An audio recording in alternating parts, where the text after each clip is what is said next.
Also, this is going to be my update on my trigger housing and stuff. I actually haven't worked on really advanced trigger stuff like ever. Like I might have tried it one time and miserably failed.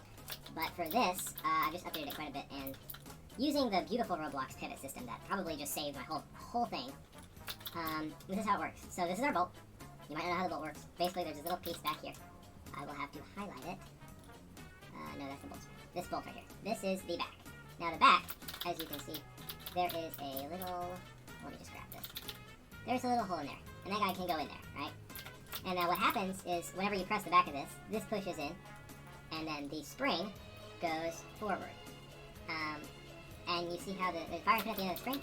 So there would be a bullet right there, and that would be the firing pin that strikes into the back of the primer, letting the round go off. But really what's happening is this whole bolt, when you press it, is just basically the bolt just moves. And then see how it's into place? That's basically what happens. And so I've tried to work out how the trigger would be able to make this hit it. Because originally I had it literally directly hooked up to the trigger, and then I was, it would be like this, and then, the trigger would go this piece right here, which after, basically what happened is you would pull the trigger, right? The spring back here would try and decompress, slam into the back of this, like so. And then, the back moves into here, right? And then the fire pin hits the bullet goes off. Now what's going to happen when you have an anti-material rifle round go off? Lots of recoil, right? And that's happening right here on this bolt. Where's all that energy going? Yeah, right back here. So I'm assuming what would happen is this activator right here would get absolutely obliterated. And so, I improved the system, added this really big spring. So, right, it hits, when you pull your trigger, let me pull it, when you yoink that trigger, which, I might have to modify this a little, but I want to make it like a hard, like a long trigger pull, maybe, because of just the way this is made, I might have to make it that way.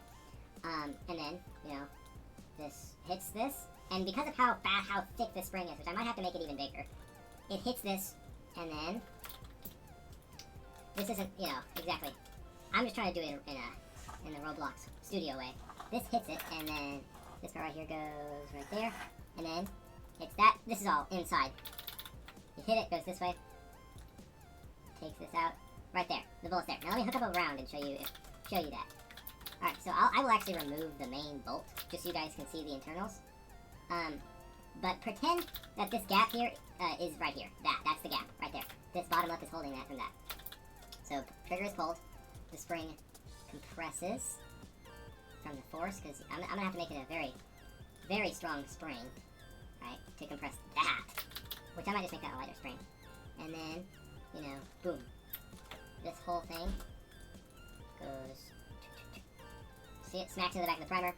Obviously, boom, boom, and then, but not the whole piece. Of course not. That's not how it works. But that's how I've got my trigger system set up right now, and I think I'll have to make some modifications with the springs, but I think I've got it mostly down for now.